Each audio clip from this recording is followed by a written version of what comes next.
কিচেনে সবাইকে স্বাগত। নিয়ে আসলাম কারি পাতা। কারি পাতা দিয়ে কি করব? কারি পাতা দিয়ে করব ওষুধ বানাবো, গ্যাসের ওষুধ।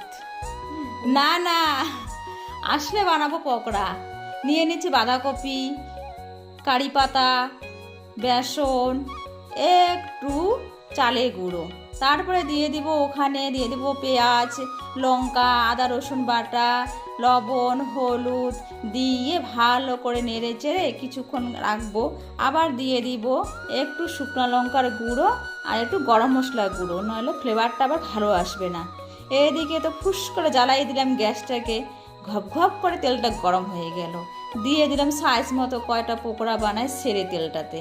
এবার নিয়ে নিব উঠাই। ও মা, কি লাল হয়েছে! খেতেও তো দারুণ, একদম মুচমুচে হয়ে গেছে। ধন্যবাদ, চলে গেলাম।